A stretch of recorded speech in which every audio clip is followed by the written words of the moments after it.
Hello everyone, I hope आप सब बहुत अच्छे से हैं and I am also very much fine. बहुत टाइम हो गया था कोई वीडियो अपलोड नहीं किए। आज हम लोग फिर मिले हैं और समथिंग कुछ अच्छा करते हैं। कोई पर्टिकुलर टॉपिक जो थोड़ा सा ट्रिकी है उसके ऊपर बात करते हैं। तो चलिए सर एक रिकैप लेते हैं रेसिडेंशियल स्टेटस के ऊपर। हमने देखा कई बुक्स में अभी भी पुराने रूल्स के बेसिस पे रेसिडेंशियल स्टेटस लिखा जा रहा है, डील किया जा रहा है, जो कि एक्चुअली गलत है। ठीक है, मीनिंग आप उसको निकाल सकते हैं, बट जो रूल्स बन गए अब नए उनको सर जी हम लोग को फॉलो करना है। तो थोड़ा ध्यान दीजिएगा रेसिडेंशियल स्टेटस बोलता क्या है। पहले रेसिडेंशियल स्टेटस में क्या था हम ये नहीं बोलेंगे, हम ये बोलेंगे अब क्या है। रेसिडेंशियल स्टेटस अब आज के दिन इंडिविजुअल और एचयूएफ का जब हम लोग बात करते हैं तो रेसिडेंशियल स्टेटस तीन हो सकता है। एक रेसिडेंट, एक नॉट ऑर्डिनरली रेसिडेंट और एक non resident. That is what, ये तीन है। नाउ रेसिडेंट को रेसिडेंट एंड ऑर्डिनरली रेसिडेंट भी बोला जा सकता है, बट किताब बोलता है resident, not ordinarily resident and non resident. Sir ये है कैसे, डिसाइड कैसे होगा ये बताइए। अभी हम आपसे सिर्फ इंडिविजुअल को लेके ही बात करेंगे जिससे आपको चीज़ें ज़्यादा क्लियर होंगी। सबसे टफ इंडिविजुअल और एचयूएफ ही होता है। तो चलिए बात करते हैं। इंडिविजुअल्स के केस में सबसे पहला चीज़, दो टाइप के कंडीशंस को बताया गया है। एक है बेसिक कंडीशन और एक है एडिशनल कंडीशंस। ठीक है, basic condition is given under section 6 subsection 1, additional condition is given under section 6 subsection 6। ये चीज़ अब ये है क्या, किसी भी इंडिविजुअल को रेसिडेंट होने के लिए या नॉट ऑर्डिनरली रेसिडेंट होने के लिए 6 सबसेक्शन 1 का दो कंडीशन है, उसमें से कोई एक सेटिस्फाई करना जरूरी है। कंडीशन 1 और कंडीशन 2, इन दोनों में से कोई भी एक अगर वो सेटिस्फाई करता है तो सर जी ठीक है चीज, then he can be treated as resident and not ordinary resident if he satisfies any of the conditions given under section 6 subsection 6। मतलब नॉट ऑर्डिनरी रेसिडेंट होने के लिए सेक्शन 6 सबसेक्शन 1 भी सेटिस्फाई करना है कोई भी एक, साथ में सेक्शन 6 सबसेक्शन 6 का कोई भी एक एडिशनल कंडीशन अगर आप फुलफिल करते हैं तो आप नॉट ऑर्डिनरली रेसिडेंट होते हैं। साथ में एक अमेंडमेंट के साथ सेक्शन 6 सबसेक्शन 1A बोल के भी आया है जो बोलता है deem to be a resident. और कोई भी बंदा अगर deem to be a resident है तो he will always be a not ordinarily resident, क्योंकि हम लोग उसको रेसिडेंट मान रहे हैं तो वो नॉट ऑर्डिनरली रेसिडेंट है। हम लोग मान रहे हैं तो उसको कैसे बोल सकते हैं कि वो ऑर्डिनरली रेसिडेंट है। तो ये ध्यान रखना। मतलब सर अब वापस से बात करो, रेसिडेंट नॉट ऑर्डिनरी रेसिडेंट, अभी इसी के ऊपर कंसंट्रेट करो। सेक्शन 6 सबसेक्शन 1 का दो में से कोई भी एक कंडीशन दोनों को फुलफिल करना है, ये ध्यान रखो, ये करना ही है। साथ में इस बंदे को 6 सबसेक्शन 6 का 4 कंडीशन में से कोई भी एक फुलफिल कर देना है, तो ये बंदा क्या हो जाएगा, नॉट ऑर्डिनरी रेसिडेंट हो जाएगा। एक तो ये प्रोविजन है, साथ में एक deem to be a resident के थ्रू यहाँ पे 6(1)(a) भी अप्लीकेबल कर दिया गया है। ये 6(1)(a) में अगर कोई बंदा फॉल करता है तो he will be treated as not ordinary resident, जो कि सेक्शन 6 सबसेक्शन 6 क्लॉज डी के बेसिस पे आ जाएगा। ये ध्यान रखिएगा। क्लियर है ये चीज पक्का सर? रेसिडेंट के लिए 6 सबसेक्शन 1 फुलफिल करो, 6 सबसेक्शन 6 मत करना। मतलब अगर वो 6 सबसेक्शन 6 कर दिया तब तो वो नॉट ऑर्डिनरी रेसिडेंट हो जाएगा। तो अगर वो 6 सबसेक्शन 6 नहीं करता है और वो 6(1)(a) का बंदा नहीं है तो वो automatically resident and ordinarily resident हो जाएगा। अब समझे चीज को? क्लियर है पक्का सर? तो सर नॉन रेसिडेंट कौन है? हमने बोला 6 सबसेक्शन 1 दोनों जगह कॉमन है, तो जो बंदा 6 सबसेक्शन 1 का कंडीशन फुलफिल ही नहीं कर रहा है वो बंदा नॉन रेसिडेंट हो जाएगा। मतलब if he is not satisfying condition 1 and 2 both of section 6 subsection 1 he will be treated as non resident. आप कोई भी कंडीशन फुलफिल नहीं कर रहे हैं बेसिक का तो आप नॉन रेसिडेंट हैं, आप कोई भी एक कर रहे हैं तो आप रेसिडेंट हैं, या फिर आप नॉट ऑर्डिनरी रेसिडेंट हो सकते हैं if you fulfil any of the conditions of section 6 subsection 6। समझ गए चीज को? क्लियर है पक्का? अब इतना देर ये बात की, सबसे जरूरी यही था अपने लिए, क्योंकि पहले ये तो समझना होगा ना किसके बेसिस पे करना है। सेक्शन में क्या लिखा वो तो आ जाएंगे, डोंट वरी, बट पहले कॉन्सेप्ट देख लो कि आखिर बोल क्या रहा है। समझ गए चीज को? क्लियर है? अब सर सर अब अपने बात करते हैं कि सर एक्चुअली सेक्शन 6 सबसेक्शन 1 बोलता क्या है। इसमें दो कंडीशन है, कंडीशन 1 एंड कंडीशन 2। हमारा रेलिवेंट प्रीवियस ईयर है 21-22, ये याद रखना, ठीक है। अच्छा, अपने को ये भी पता है कि अपना ईयर स्टार्ट होता है 1/4/21 एंड एंड्स ऑन 31/3/22, करेक्ट है। तो सबसे पहला चीज बोला कि कोई भी बंदा रेसिडेंट है या नहीं है, ये पता कैसे चलेगा। If the individual stage in India for a period of 182 days और more during the relevant previous year, 182 days और more during the relevant previous year, मतलब इस पीरियड में अगर वो बंदा 182 days या उससे ज्यादा रहता है इंडिया में, तो he will be treated as resident. 182 days और मोर, 365 days का आधा करेंगे 182.5 आता है, तो 182 days या उससे ज्यादा है तो he will be treated as resident. rather it will be assumed that he has satisfied any of the rather one of the condition of section 6 subsection 1। और अगर वो बंदा ये कंडीशन फुलफिल नहीं कर पा रहा है तो दूसरा कंडीशन भी है, he must be in India for a period of 60 days or more during the 4 years, 60 days or more during the relevant previous year, मतलब 21-22 में मिनिमम 60 डेज आपको प्रेजेंट रहना होगा, ठीक है। एंड साथ में इसके साथ एक और कंडीशन है, आप ये मत समझो सिर्फ 60 होने से आपको रेसिडेंट मान लेंगे, क्या नॉट ऑर्डिनरी रेसिडेंट मान लिया जाएगा कि आप नॉन रेसिडेंट नहीं होंगे। आपको 60 के साथ एक और कंडीशन दिया, that you must be in India for a period of 365 days और more during the 4 years immediately preceding the relevant previous year, during the 4 years immediately preceding the relevant previous year, मतलब जो 21-22 है इसके पहले का 4 साल, तो 20-21, 19-20, 18-19 और 17-18, ये 4 साल का मिला के अगर आपका स्टे 365 days और मोर है during the relevant previous during the 4 years, basically ये जो 4 साल है इसमें अगर आप 365 days और मोर हो रहा है, साथ में 60 days अगर आपका इस करंट ईयर में है, तो आपको मान लिया जाएगा कि आपने सेक्शन 6 सबसेक्शन 1 का कंडीशन 2 फुलफिल कर दिया है। दोनों में से कोई भी एक कंडीशन फुलफिल करिए, आपको क्या माना जाएगा, यू आर अ रेसिडेंट और not ordinary resident provided you fulfil 6 subsection 6 also. समझ गए चीज को, क्लियर है पक्का सर। तो ये है अपना कहानी इसके अंदर में। नाउ तो अपने सेटल कर सकते हैं as per section 6 subsection 1 to be a resident or not ordinary resident, an individual is required to satisfy any one of the two conditions given under section 6 subsection 1. Condition 1, he must be in India for a period of 182 days or more during the relevant previous year, that is 21-22, or he must be in India for a period of 60 days or more during the relevant previous year and 365 days or more during the 4 years immediately preceding the relevant previous year. If he does not fulfill any of the conditions, he is a non-resident। खत्म, non-resident होते ही कहानी खत्म, उसको side कर दो। Non resident तभी होंगे जब 6 सबसेक्शन 1 फुलफिल नहीं होगा। अगर वो फुलफिल होता है तो अब देखना होगा कि उसको सिर्फ रेसिडेंट पे रोकना है कि उसको नॉट ऑर्डिनरली रेसिडेंट पे रोकना है। समझ गए चीज को, क्लियर है।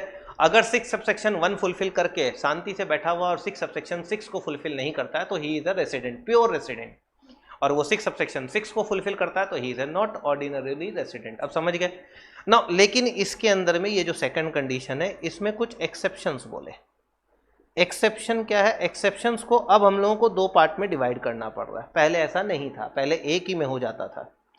एक्सेप्शन 2 है।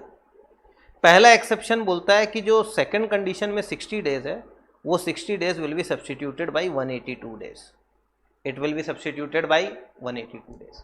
मतलब इस एक्सेप्शन में जो लोग भी फॉल करेंगे उन लोग को 60 डेज का क्राइटेरिया फुलफिल नहीं करना है, उनको 182 करना होगा, ये ध्यान रखना। क्या करना होगा, 182 करना होगा, ये ध्यान रखना। मतलब यहाँ पे 3 जन है, अब चीज को समझना। यहाँ 3 में एक चीज याद रखना, ये तीनों ही इंडियन सिटीजन है। बेसिकली इंडियन सिटीजन कौन होता है, who is born in India, that is what an Indian citizen is all about. तो चलिए बात करते हैं।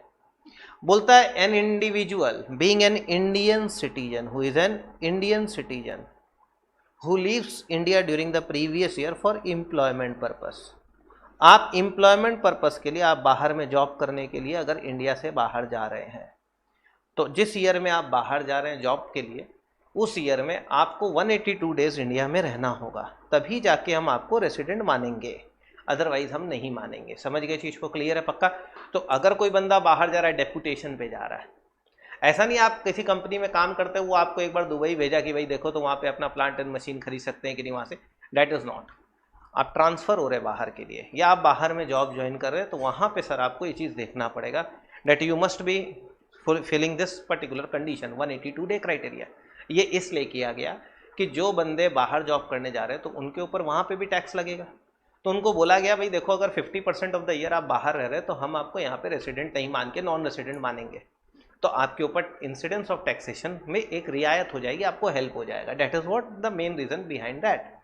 तो if any person being an Indian, if an individual being an Indian citizen who leaves India during the relevant previous year for employment purpose, in that case he must fulfill the 182 day criteria rather than the 60 day criteria। अब समझ गए चीज़ को, अगर वो 182 day India में है तो वो रेसिडेंट है, अदरवाइज वो नहीं है। समझ गए चीज़ को clear, otherwise he is a non resident, खत्म।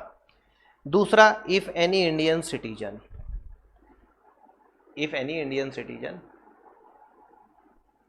leaves India as a member of crew of an Indian ship, as a member of crew of an Indian ship।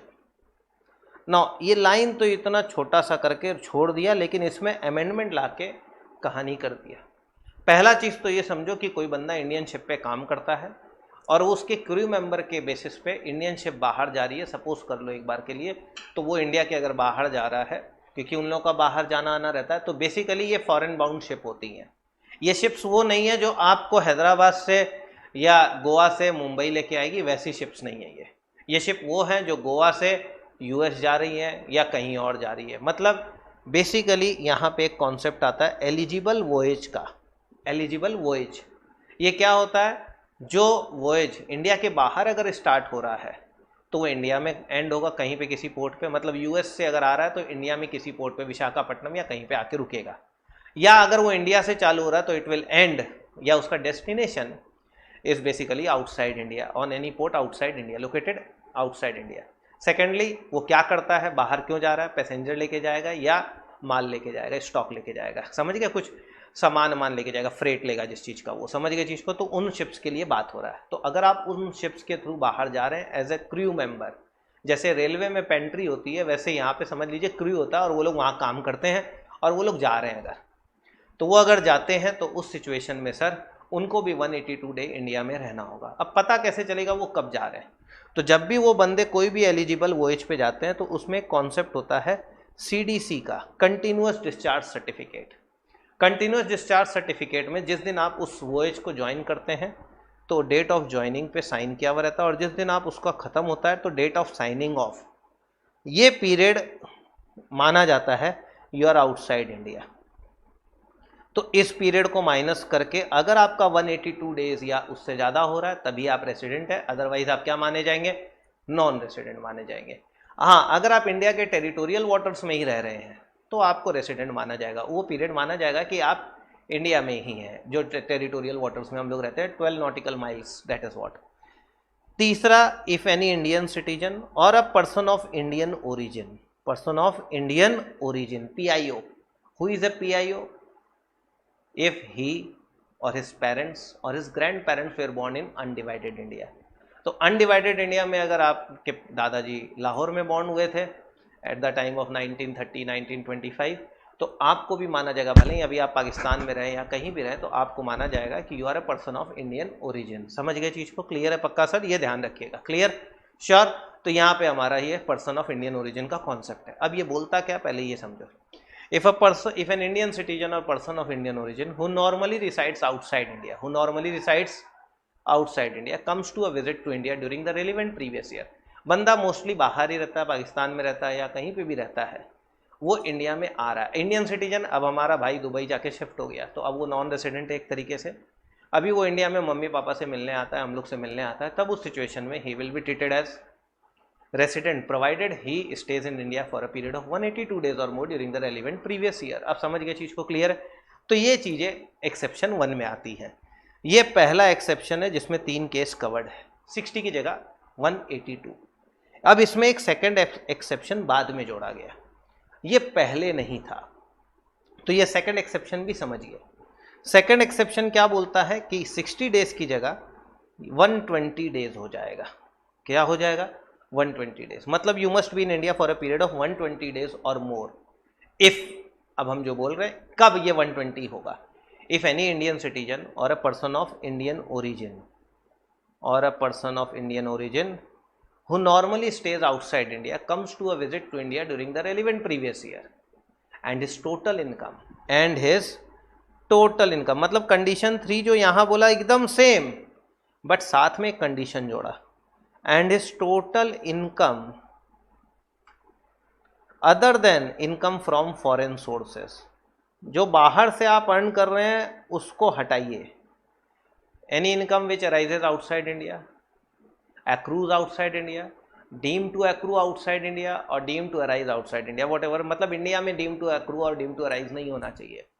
Foreign sources से अगर आपका इनकम जो है उसको छोड़ के other than, if is total income other than income from foreign sources exceeds 15 lakh, अगर उस बंदे का मतलब इंडिया से रिलेटेड इनकम 15 लाख से ज़्यादा है, तो in that case he will be treated as resident provided he stays in India for a period of 120 days or more, rather than 60 की जगह क्या हो जाएगा 120 हो जाएगा। आप समझ गए चीज़ को, यहाँ 182 नहीं है, यहाँ 120 डेज और मोर है। समझ गए चीज़ को, क्लियर है पक्का सर? तो ये कॉन्सेप्ट आपका इससे रिलेटेड सेटल्ड। तो अगर कोई बंदा सेक्शन 6 सबसेक्शन 1 फुलफिल करता है और उसका एक्सेप्शन फुलफिल कर देता है, या फिर in that case he will be treated as resident, और अगर वो नहीं फुलफिल करता कुछ भी तो he will be a non resident. 6 subsection 1 अगर आपने फुलफिल कर दिया तो अब हम लोगों को ये चेक करना पड़ता है कि आप रेसिडेंट हो या नॉट ऑर्डिनरीली रेसिडेंट हो। तो उसको चेक करने के लिए सर सेक्शन 6 सबसेक्शन 6 का एडिशनल कंडीशंस देखना पड़ता है। ये एडिशनल कंडीशंस हम लोगों को देखना पड़ेगा कि ये उसको फुलफिल कर रहा है कि नहीं कर रहा है। अगर आप एडिशनल कंडीशंस भी फुलफिल कर रहे हैं तो आप नॉट ऑर्डिनरी रेसिडेंट है। कोई भी एडिशनल कंडीशन, इसमें 4 कंडीशन है, 4 में पहला 2 कंडीशन पुराना है लेकिन घुमा दिया गया है। पहला बोलता है if he is a non resident in any 9 out of 10 previous years, 10 previous years immediately preceding the relevant previous year, मतलब आप 21-22 में पहले तो रेसिडेंट हो गए क्योंकि आपने 6 सबसेक्शन 1 फुलफिल कर दिए। अब हम देखेंगे पास्ट में क्या हुआ। तो 21-22 के पहले जो 10 साल है, अगर उसके अंदर में आप 9 साल में मिनिमम अगर आप नॉन रेसिडेंट थे तो आप फुलफिल कर रहे हैं कंडीशन एडिशनल का, you are a not ordinarily resident. 10 में से 9 बार आप नॉन रेसिडेंट रहे हैं तो बट ऑब्वियसली आप नॉर्मल रेसिडेंट तो नहीं है, इस बार आप हो गए हैं तो नॉट ऑर्डिनरली रेसिडेंट। अगर आप 8 बार नॉन रेसिडेंट थे, मतलब आप 9 वाला नहीं हुआ ना, इन that case you will not be fulfilling this particular condition, तो वहाँ पे आपको रेसिडेंट माना जा सकता है प्रोवाइडेड बाकी 3 भी आप फुलफिल नहीं करें। आप समझ गए चीज़ को, क्लियर है पक्का? तो अगर 10 में से 9 बार आप नॉन रेसिडेंट है, you are a not ordinary resident, या फिर he stays in India for a period of 729 days or less during the 7 previous years immediately preceding the relevant previous year, मतलब 21-22 के पहले का जो 7 years होगा, 7 years, अगर उस 7 years को मिला के आपका number of days stay in India 729 या उससे कम है, 729 डेज और लेस है, तो you will be treated as not ordinarily resident. समझ गए चीज़ को, क्लियर है पक्का सर? कोई दिक्कत इसके अंदर में? ये ध्यान रखना। तो ये 2 कंडीशन सेटल्ड है। तीसरा कंडीशन क्या है? इस एक्सेप्शन को लेके है कि भाई बंदा 120 डेज और मोर है, 15 लाख के ऊपर उसका इनकम है, तो he has become a resident 6 subsection 1 के बेसिस पे, but his total stay in India during that particular year does not reach 182, मतलब he is greater than equal to 120 days or more but less than 182 days during the relevant previous year, then he will be treated as not ordinarily resident। मतलब if an Indian citizen or a person of Indian origin who normally resides outside India comes to a visit to India during the relevant previous year and he stays in India for a period of 120 days or more but less than 182 days and his income, total income excluding income from foreign sources exceeds 15 lakh, in that case he will be treated as not ordinarily resident। अगर वो 120 cross कर जा रहा है, 120 या उससे ज़्यादा लेकिन 182 डेज से कम है, तो वो एडिशनल कंडीशन फुलफिल कर दिया। डी क्या बोलता है? If is deemed to be a resident 6 subsection 1A वाला, तो उसको नॉट ऑर्डिनरली रेसिडेंट मानना। लेकिन सर हम तो आपको 6(1)A पढ़ाए नहीं, तो क्या है 6(1)(a)?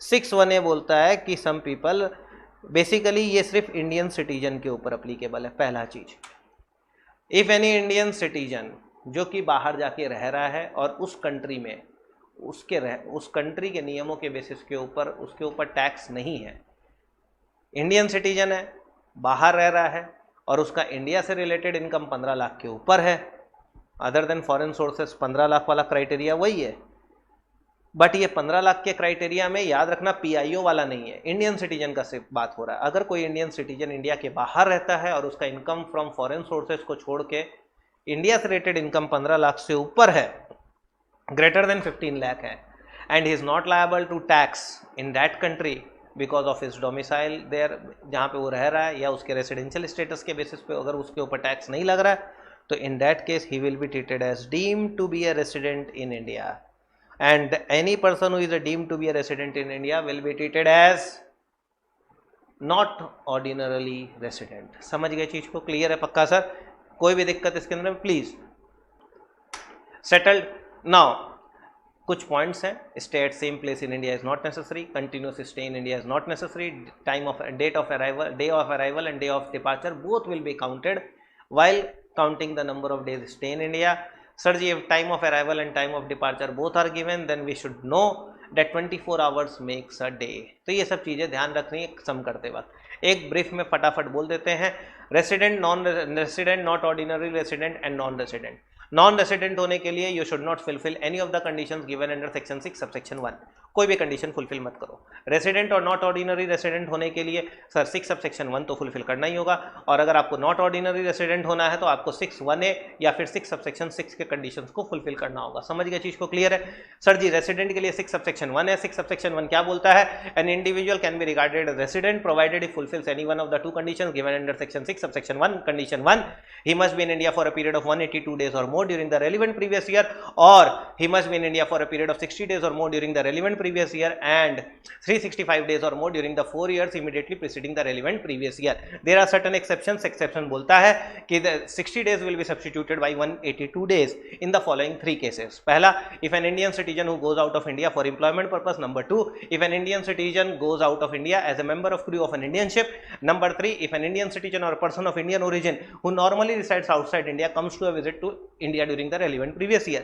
अब आता है सेकंड एक्सेप्शन। सेकंड एक्सेप्शन बोलता है 60 की जगह 120 डेज हो जाएगा। कब? If a person of Indian origin or an Indian citizen who normally stays outside India comes to a visit to India during the relevant previous year and his total income other than income from foreign sources exceeds 15 lakh. In that case, if he stays in India for a period of 120 days or more, then he will be treated as resident. समझ गए चीज को? And अगर वो 120 days या उससे ज्यादा है लेकिन 182 डेज से कम है तो he will be treated as not ordinary resident as per section 6 subsection 6 clause C. Deemed to be a resident, section 6(1)(a), capital A. ये क्या बोलता है? If an Indian citizen who normally resides outside India and his other total income excluding the income from foreign sources exceeds 15 lakh and he is not liable to tax in that particular country due to his residential status or domicile, whatever the rule in that particular country, so he will be treated as deemed to be a resident. And any person who is treated as deemed to be resident will always be a not ordinary resident as per section 6 subsection 6 clause D. Now not ordinary resident, if you have fulfilled any of the conditions given under section 6 subsection 1, then you need to fulfill the additional conditions given under section 6 subsection 6 or you be a deemed to be a non resident. खत्म कहानी। अब इसके अंदर में क्या बोलता है section 6 subsection 6? पहला condition, he must be a non resident in any 9 years, 9 previous years out of the 10 previous years immediately preceding the relevant previous year. Number 2, or he is in India for a period of 729 days or less during the 7 years immediately preceding the relevant previous year. Condition 3, if any Indian citizen or a person of Indian origin who normally resides outside India comes to a visit to India during the relevant previous year and his total income excluding the income from foreign sources exceeds rupees 15 lakh and his total number of stay in India is greater than equal to 120 days but less than 182 days, then he will be treated as not ordinarily resident. D क्या बोलता है? If he is deemed to be a resident, he will be a not ordinary resident. समझ गए चीज को? Clear है? तो मेरे हिसाब से आपको ये चीज क्लियर हो जाना चाहिए। आप इसको देखिए, हम आगे और भी वीडियोस अपलोड करेंगे। Till then you should take care of yourself. और हाँ सर, अगर आपको कोई क्लासेस ज्वाइन करनी हो तो definitely you can contact us. सारा डिटेल आपके पास नीचे में चल रहा है, आप बात कर सकते हैं। Thank you sir, thanks a lot.